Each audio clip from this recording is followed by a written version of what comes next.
Item 7.2 is a resolution to consider a resolution directing the Electric Utility Board to reconsider its fiscal year 2014-15 budget proposal to the City Council of the City of Lubbock. I put this on here, and I want to make sure everybody understands the thought process behind it. We had a budget session earlier in the week where there was quite a bit of discussions about LPNL's proposed 5.75% rate increase, and there was some council members that indicated they might not be in favor of a rate increase. Well, I think it's very unfair of us if we do again to the LPNL board and LPNL staff what we did to them a year ago. I think it's been 2 years ago now, where they had a proposed rate increase in their budget. We waited till September in our last reading of the budget and said, no, we're not going to do the rate increase, and we never gave the board or staff the opportunity to go back in and say, okay, council's not going to approve our rate increase. We need to restructure our budget. I know that the city manager, and the only reason I know this is it was leaked to the media, that the city manager sent an email to the acting CEO asking for this to be considered, and I don't think that went anywhere.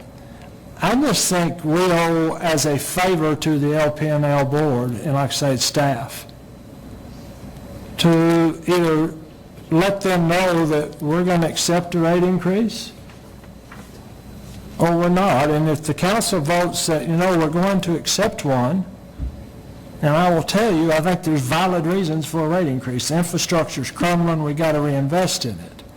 Do I think it needs to be 5.75? No, but I won't get into all of those issues. But I don't want us waiting and playing this game like we did 2 years ago. So if council votes tonight that, and we've got almost an identical resolution following this one, and this one, of course, can be changed any way that you want to change it, can be voted up, can be voted down, we can take no action. But I'd like us to at least tell the LPNL board something tonight regarding the proposed rate increase. Mr. Mayor, Mr. Hernandez. I move to take up and consider items 7.2 and 7.3 concurrently. I have a motion to take up 7.2 and 7.3 concurrently, and a second. Any discussion? I could have done it without a motion. I could have done it just at consensus of the council, but is there any discussion on this? All in favor? Aye. All opposed? Motion carries 7-0. So now we're taking up 7.2 and 7.3. I'll let you dig into the back of the book to try to find the differences because they're minute. But I will open it to discussion. Mr. Mayor? Mr. Hernandez. Well, and I don't believe the differences are minute. In fact, let me explain the differences. The mayor's resolution directs the LPNL board to do A.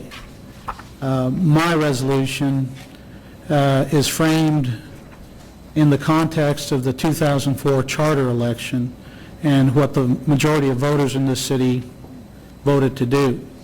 And so my resolution does not direct the LPNL board, but rather makes a recommendation to them to reconsider. That's, to me, rather significant.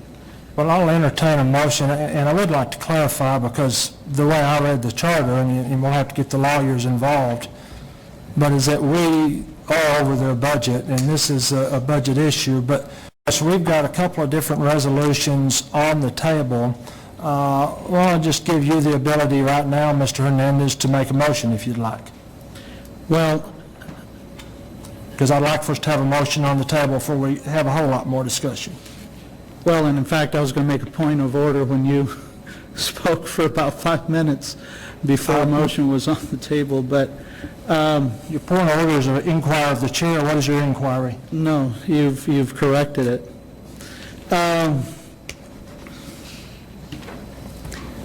And that's going to be the question. I will go ahead and move for discussion purposes that we request that the Electric Utility Board reconsider its FY 2014-15 budget proposal to the Council of the City of Lubbock and recommend, if necessary, reductions in expenses to alleviate the necessity of a rate increase. Have a motion? Could you state that again? I didn't It's basically- I didn't get that last part of your motion. Councilman Price, it's to, and I'll just read it again, it's 7.3. I move for the council to request that the Electric Utility Board reconsider its 14-15 budget proposal to the council and recommend, if necessary, reductions in expenses to alleviate the necessity of a rate increase. Have a motion and now a second. Discussion. Mr. Mayor? Mr. Hernandez. And I'm doing this for discussion purposes because in a previous council meeting, the mayor let his druthers know that he would rather not have a rate increase and suggested that the way we try to get there was to eliminate the top three positions over at LP&L, which is certainly legitimate in my mind in terms of taking a look at the LP&L budget from our perspective, not in terms of giving you all direction from my perspective, but at least giving you some insight how some of us take a look at this. And I want to cover some budget drivers. Jeff, if you could call them up.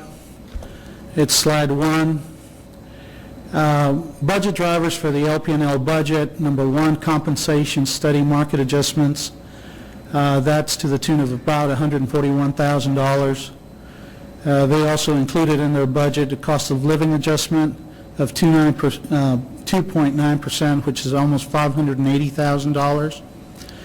And under that, I've got a variety of bullet points that play into that. I won't get into that at this point.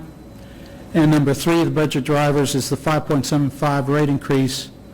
And as an aside, I put that originally LP&L was looking at a rate increase of 18%, and they've been able to cut that down to 5.75% by eliminating $11 million from their budget. So those are the budget drivers, and so it becomes a question of, if we don't want a rate increase, how do you pay for it? And there's actually a lot of ways that you can get to the $3.5 million or the 5.75% rate increase equivalent for this next year. And I'm going to emphasize for this next year. LP&L transfers out of their budget into the City of Lubbock General Fund or Gateway Fund $20.6 million a year. And that's broken down in 4 different ways. Payment in lieu of taxes through the pilot of $2.3 million, franchise fee of $11.4 million, of which 40% goes to the Gateway Fund, scheduled charges of $5.8 million, and indirect charges of $1.1 million. So we get from LP&L $20.6 million, and we're just trying to get up to $3.5 million. Now, some people would argue, could you go back? Some people would argue that we really don't want to talk about number 1 or 2. Actually, we don't want to talk about any of them, but we don't want to talk about 1 or 2 in particular because our other enterprise funds pay pilot and franchise fees, and the private sector pays pilot and franchise fees, and therefore, in order to have it equivalent across the board, then you just don't talk about that. But I will tell you, there is precedence to do that. In 2004, the council said we will not accept pilot or franchise fees because of the dire straits that LP&L was in back in 2003 and 2004, And that continued on for a number of years. Those transfers did not occur. So can you pay for the $3.5 million by cutting into pilot and franchise fees? Yes. Scheduled charges and indirect charges is what LP&L pays to the City of Lubbock for services that we provide as an organization to them. Could you cut into that? Yes. So those are potential funding sources to offset the $3.5 million. Next slide. There's some additional funding sources you could look at to reach that $3.5 million. Street lights. You know, we've talked about who should pay for street lights. Currently, LP&L pays for street lights to the tune of $4.3 million. We've talked about phasing that on over to the general fund. Some have talked about 3 years, some about 5, some about 10 years. In this upcoming budget, none of it has been transferred over to us. Underground utilities in downtown, I think everybody knows I'm an advocate for downtown redevelopment, but the LP&L budget increased by $500,000 to a total of $1 million in this upcoming budget in order to match the work that needs to be done with a funding source. But you could cut into that. Of course, that's going to slow down downtown redevelopment, but that is an additional funding source. There's also policies and also other items in the LP&L budget that you can take a look at to cut. The mayor mentioned salaries and positions of 3 individuals last time around. I've put the totals there. It's $630,000. One is assistant director, the second in command. And for quite some time now, people have been stating publicly that there was no succession plan over at LP&L, and so they needed an assistant director, that if something should happen to the director, who was going to take over? And so they finally hired an assistant director. And in fact, there was an agenda item at the last LP&L board meeting to issue an RFQ to go ahead and open that up. It was suggested by the mayor not to do that, and instead to use our HR department instead. Chief of Staff, that's a new position, which, quite frankly, even the City Council has a Chief of Staff who does a yeoman's work for the council, and the Chief of Staff for the Executive Director or the Director of Utilities does the same sort of job. Chief Financial Officer, I will tell you, again, that was another position that a lot of people were talking about publicly, that we needed to get control of the finances of LP&L. We needed to redo their budgets. There was allegations of misappropriations, mismanagement, on and on and on. They hired a chief financial officer. I do not believe anyone has a concern with the work that has been done previously and up to date with a chief financial officer. I will, as an aside, I will also mention that if you compare LP&L's financial department, which is 2 people, to the City of Lubbock, which my understanding is over 40 people, I think they're doing a much better job in managing their finances in terms of personnel than we are. And they're about anywhere from 25 to 30% of the entire city budget. But again, that's another area you could cut. Number 2, funding capital budget projects. I don't think a lot of people understand that LP&L funds their capital projects with 35% cash, and they take out 65% in debt. I will tell you that's a model that I think even the City of Lubbock needs to follow.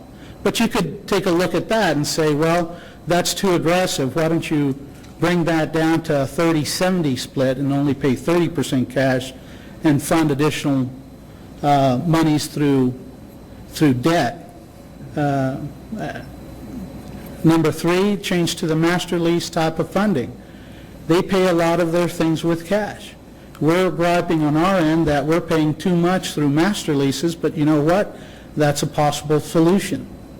Number 4, capital improvement projects.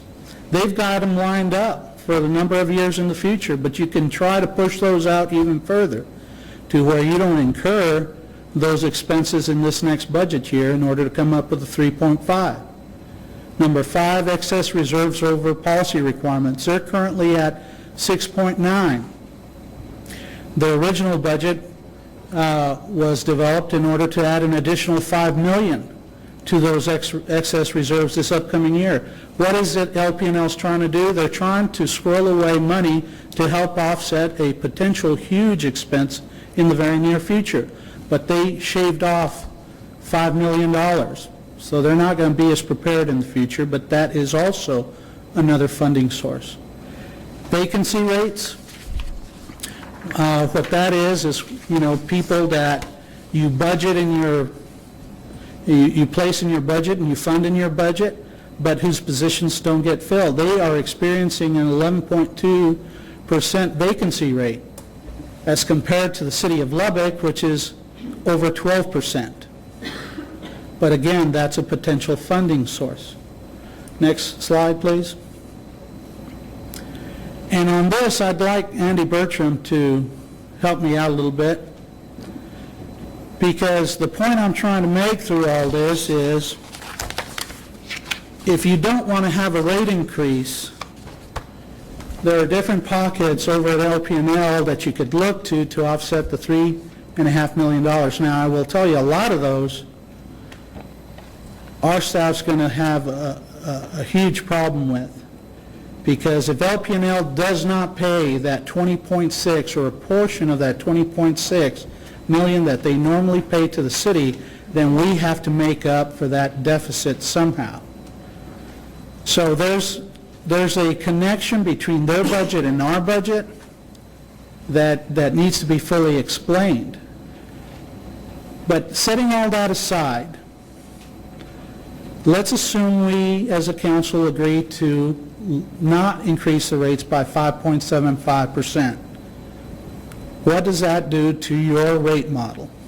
And at this time, I'm going to ask one more time for a motion to amend rules. Motion to amend rules. And this is the last slide. Yeah, do I have a second on the motion to amend Second. rules? Any discussion? All in favor? Aye. All opposed? Aye. Motion carries 6-1. Go ahead, Mr. Hernandez. Mr. Bertram, what is the impact of not raising the rates 5.75% on your rate model long-term? And let me make sure I understand. When you say not raise the rates, are you also talking about cutting the $3.5 million? No, I'm saying if you just don't raise the rates, forget the funding source. Yes. Well, obviously that would have the impact of dipping into reserves by the $3.5 million. We have made taken a very good direction this last year with this last rate increase, because it brought cash levels back to a much better place. It did bring up reserves. The rating agencies have been super critical of the financial status of LP&L, where it had gone over before this last year's rate increase, as cash had declined, as reserves had declined. They have been ultra critical about any further decline in the financial status of the utility. So I think, if you have a dip in reserves this year, but not only do you have a dip in reserves, it really compounds your problem into the future, because without the 5.75% this year, it further increases the rates in the future years. And one of our goals in this budget was keeping these rates as stable and incremental and as low as we possibly could, where it wasn't such an impact to the customer. But if you delay it, then it's going to be a much larger impact, and I think we'll see quite a bit more discontent with our customers if they have a big shock to their wallet rather than a relatively small one. Well, let me make sure I understand. If we don't agree to the 5.75% rate increase, regardless of how the money is made up, it's going to impact this coming year, but it's going to impact your budgets in future years as well. Absolutely, yes, sir. And so you said it's going to have a compound effect. It's not just savings now, that would put you all at a disadvantage for this upcoming year, but for subsequent years, because you use part of those monies to fund your capital improvement projects as well, correct? That is correct. And let me make certain that everybody understands, this is only 5.75% on the base rate. It's about a third of the customer's bill is made up of the base rate. So the 5.75 isn't, don't take your total bill times 5.75%, it's only that base rate. But, and I lost my train of thought. Long-term impact. And well, let me ask you this. It's going to affect your future budgets, that's the point. Secondly, it's going to affect your potential rate increases in the future. What I was going to say that I lost my train of thought on was the rate increase of 5.75%. 5.4% of that is related to capital. Only 0.4 or 5.35% is capital. 0.4% of that rate increase is related to operations. So only $200,000 of that $3.5 million is for operations. $3.3 million is for capital. And that is pretty consistent going into the future because we have, as the mayor mentioned, we have a lot of needs on the capital side of the house that need to be addressed. And you know, I laid out in my presentation last week there's some pretty critical, very aged infrastructure that's going in place. And so that's really where the bulk of this increase is pointed to, is on that capital side of the house, not as much on the operational side. Now let's talk a little bit about the bond ratings. You made mention that previously LPNL had a lower bond rating than it has now, correct?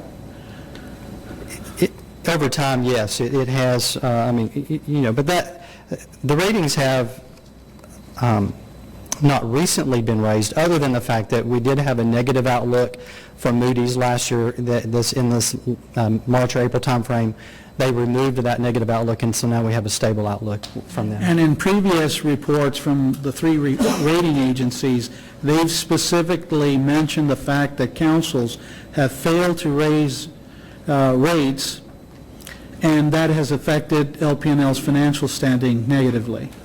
That is correct. Now, do you have a specific example of if the council refuses to raise rates at this time, what impact would that have monetarily on future projects? Well, you know, my concern is if you have if we go backwards and the rating agencies become concerned again with us and we risk a downgrade in our bond ratings. They've been pretty clear that and I think there's been it says, this is Moody's, it says, we expect the system to continue to adjust rates as necessary to ensure the maintenance of financial metrics at adequate levels commensurate with the current rating category.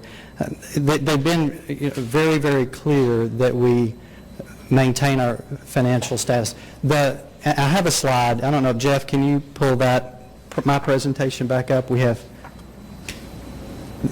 of the impact. Per your request, Councilman, I had done a calculation of let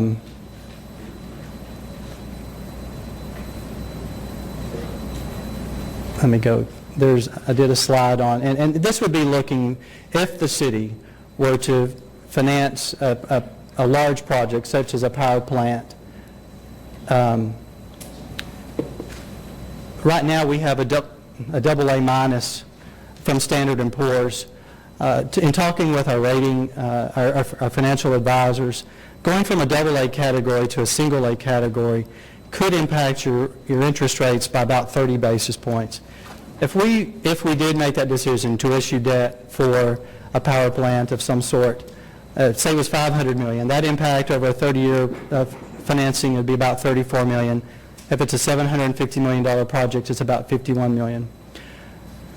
We also have single A ratings. We have two A+ ratings right now, one from Moody's and one from Fitch. The decrease from an A+ to an A is not as great as going from a AA to an A. That's about 10 basis points, and you can see it's either 11 or 17 million impact on interest rates. And then the big one would be if you fell below to a triple B, which I'm definitely not saying that that's the case, but LP&L has been triple B back in 03-04 timeframe. That's a larger impact, so you can see that's a much larger number. But so there are significant financial implications on how we manage LP&L and how we maintain the financial status of the utility. Well, and that's the point I definitely want to make to this council and to the public. The rating that LP&L receives determines the interest rate at which they can borrow money. That is correct. The worse the rating, the higher the interest rate, the more the citizens of Lubbock pay. Correct.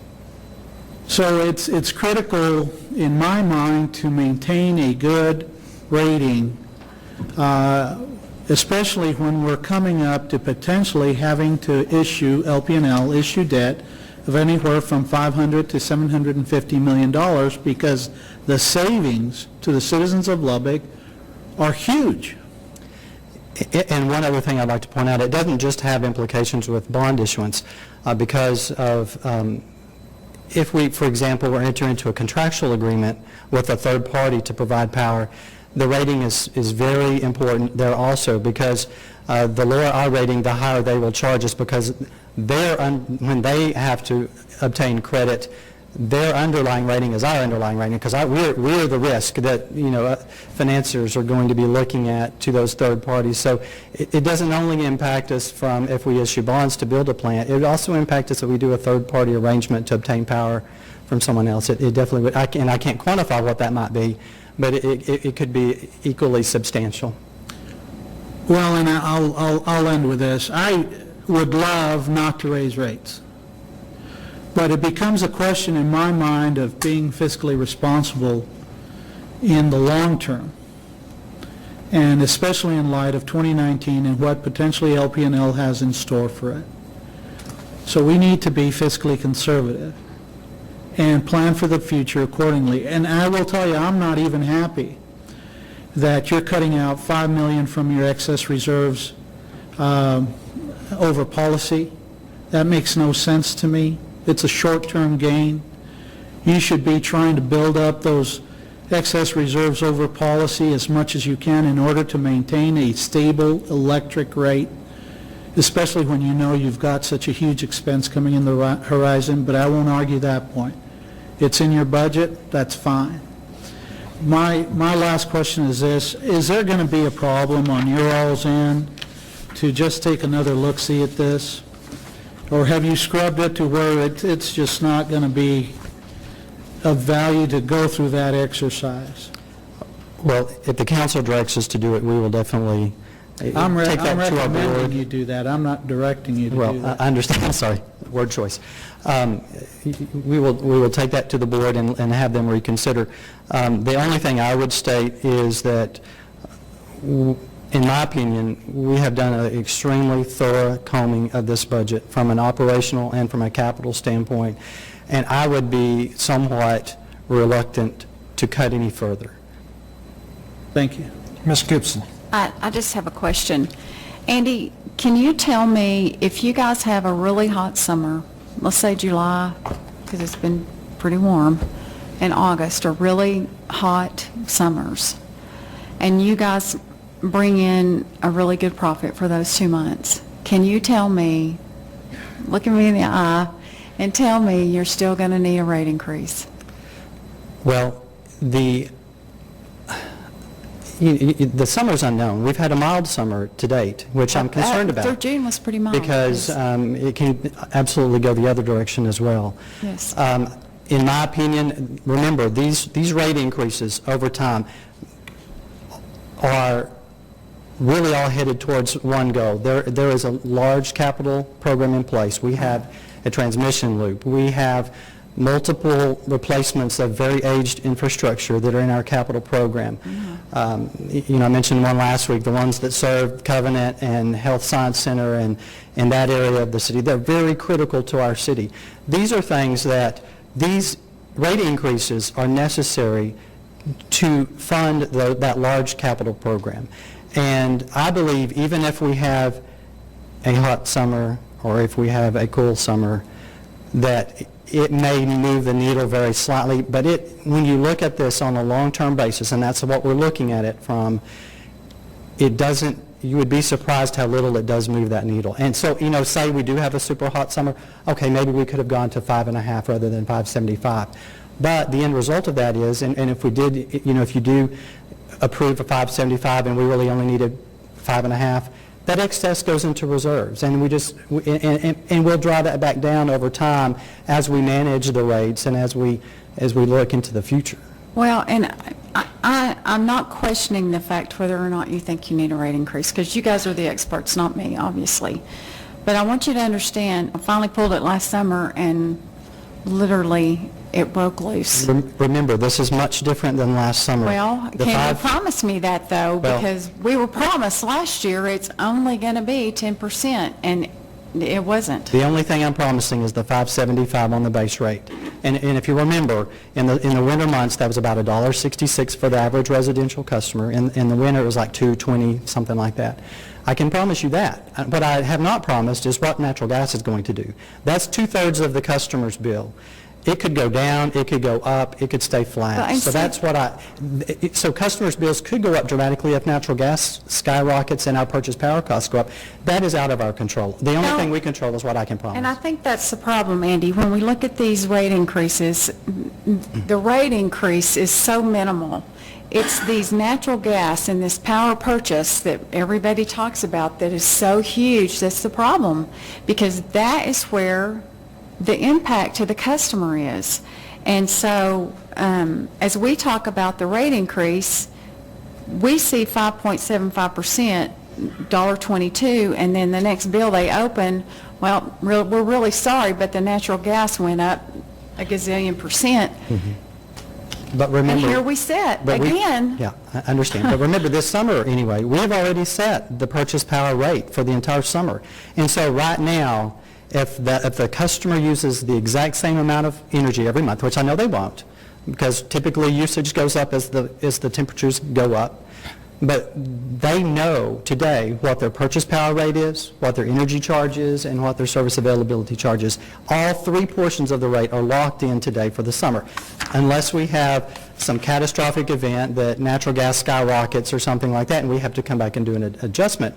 But we've set the rates to where we feel comfortable that it should stay that way. And then when the fall gets here, assuming the world works as it normally does, we'll see those purchase power costs go back down for the winter months, for those 8 months. So remember, that rate stabilization that the council approved in December, that has dramatically changed the landscape than from where we were last summer. It was volatile. Rates were all over the map last summer because of that. This season, it's going to be flat, and next season, it'll go And that has helped, and I can't thank y'all enough for doing that, because I do think that's So I think helped. we've taken a number of measures to mitigate some of these concerns that you're expressing. Well, and I would ask you to go back and just take another look at it, because I can tell you I'm certainly not for the 2.9% I get it. increase. And I know you're not. I'm sorry. I know you know that.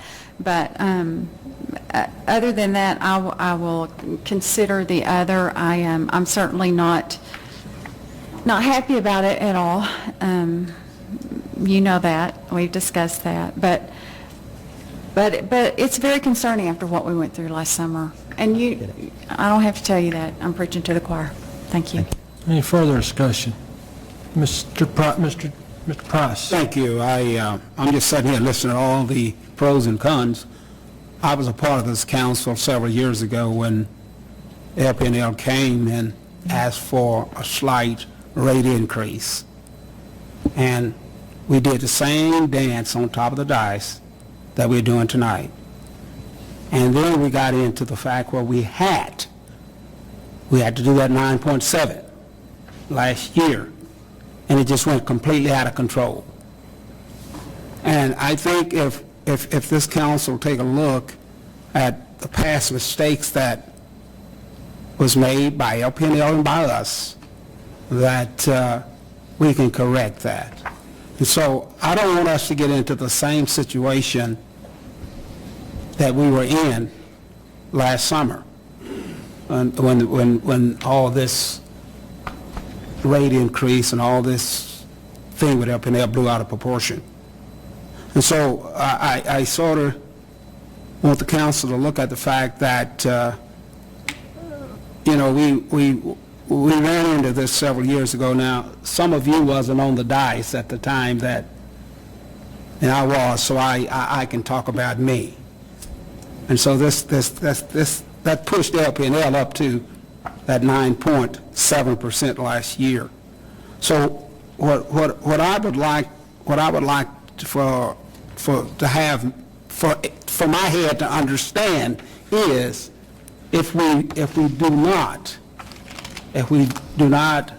vote for the increase, what would LP&L be like if the gas go out of sight like it did last year?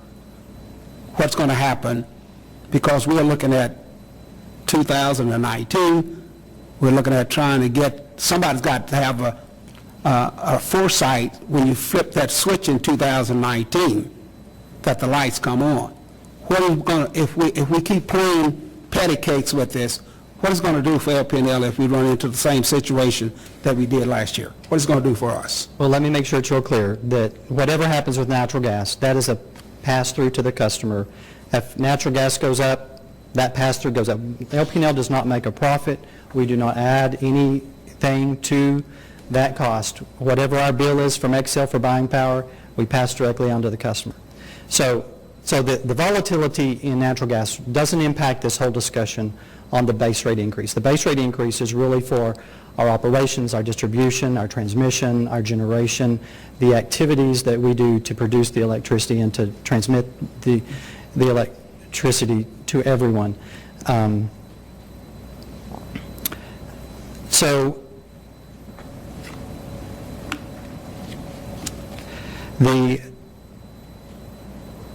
remind me your question again. I just drew another blank. I was just asking if we run into the same situation we did last year, and with all the problems we was having with our rates and with our customers and et cetera, will that impact the 2019 number? I mean, a deadline.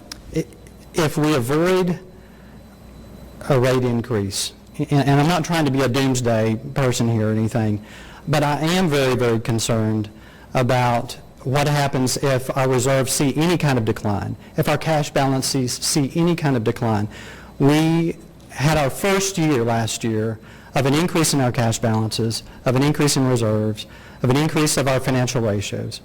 I think if there is even the hint of a decline or a reversal in the progress that we made last year, that we are suspect for rating action, whether it just be a negative outlook or whether it be an outright downgrade in our rating. And I don't want to throw out scare tactics. I'm not trying to do that. I'm just saying that the rating agencies know about us, they read about us, they study us, and they will notice if they've made many comments that the willingness of the governing body to adjust rates where they're necessary is highly important. And so I think if a rate increase is not approved in some form or fashion, they will take notice. What they do with that, I'm not sure, but they will take notice. Okay, that's what I need. No, thank you. Ms. Joy? Well, with all due respect to Mr. Hernandez and to the mayor, I cannot vote for either resolution. Our charter says that we have the right to approve the LP&L budget or not approve it. A resolution from us to direct or ask you to reconsider, I think is in violation of the charter. Now, I do believe that the concerns that have been expressed in the budget work session and the concerns that have been expressed tonight, that the Electric Utility Board will take into consideration and will do whatever's in the best interest of LP&L and the City of Lubbock. But do keep in mind that some of the changes that could be made that Mr. Hernandez addressed will affect the city side. Thank you. Thank you. Anybody else? Mr. Carl? Andy, I think part of what we're struggling with right now is timing. Last year, when the rate increase hit, it came in just ahead of this natural gas spike, and then we had the computer glitch. And so everything that could possibly go wrong did. Councilman Hernandez called it the perfect storm, and indeed it was. To some degree, we're in the same, not to that extent, but we've got some things going on here with all the controversies taking place at LP&L, with the termination of the Director of Utilities and the severance package and the large amount of money that's being paid out right now. I think that's what kind of leaves a bad taste in people's mind, or people's mouth, as they're talking about any kind of a rate increase. And it's probably an impossible thing for you to give, what percentage of your total budget is your top 4 employees? Do you have any idea what percentage that is of the total budget? Well, total budget is, 240. so can you do the math for me? 630,000, I believe Councilman Hernandez had said was the That's not the top 4, that's the next 4. Top It doesn't 3. include their CEO. 630. correct, Excluding, 630 plus the, whatever was in the budget. 4%. So less than 2/10 of a, around 2/10, a little over 0.2%, I guess, would be what it would be. budget's 200. It's a lot of, percentage-wise, it's a small amount of your budget. Dollar-wise, it's quite a bit of money, especially for us who are sitting and customers looking at that and saying, my electric bill is going to pay this large severance, all these things going out. Understanding that, that's done. And we've got to look forward. Looking forward, I remember the report from Jay Stowe and Company talking about rate increases, and if I remember the wording somewhat accurately, it says rate increases need to be frequent, minimal, and uneventful. And we went, I think, 3 or 4 years where LP&L absorbed rate increases from Excel, and that put us in that position. And so last year, we approved a rate increase that was not minimal. It definitely was eventful. I don't want us to get to that position again. While I am not happy about ever having to increase rates, I think you've done a good job with the rate stabilization model to where we can lock it in and we don't have these huge spikes that come into play. Even with a large increase in natural gas, we can absorb that some and kind of level it off to make it a little more palatable for people's pocketbooks. So I appreciate that. I think if we take down our reserves too much, we're not going to have any cushion in the budget then to continue to do the rate stabilization. So that's a concern I have for the public to understand. When you bring your reserves down too much, then how can it absorb any kind of a spike to help offset the expenses during the peak months?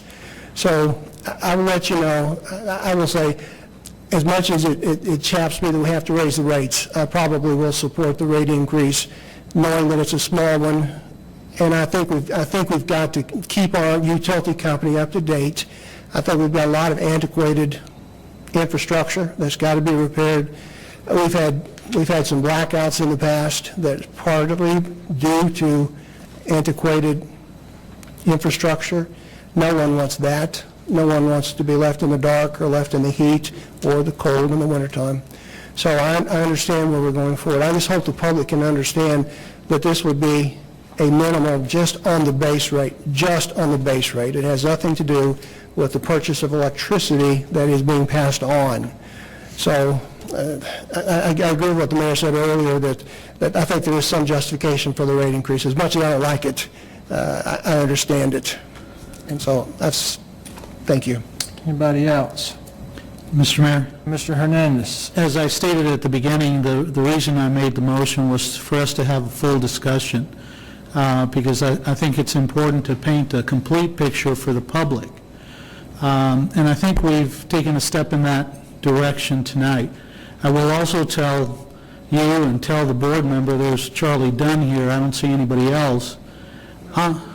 Oh, there he is, Jerry Bell, hiding behind. That I'm still advocating for the board to televise their meetings, because we're spending a lot of time up here We're not posted for that, Mr. covering Hernandez. additional information. With that in mind, I withdraw my motion. I don't know. And I withdraw my second. Is there any further motion? We have 2 items on the agenda. I'm going to wrap up by saying that I would not have voted for the motion on the table because it was a direct violation of the charter. But I also am not going to be able to support a rate increase. I wish that LPNL had not attempted to hide the rate increase in the budget. I think it should be a standalone item brought to this council, especially as controversial as the last one was. I just think it would have looked a lot more like transparent government if it had been brought as a single action. Any other discussions or motions to be made on either one of these items? All right, we will move on. Item 7.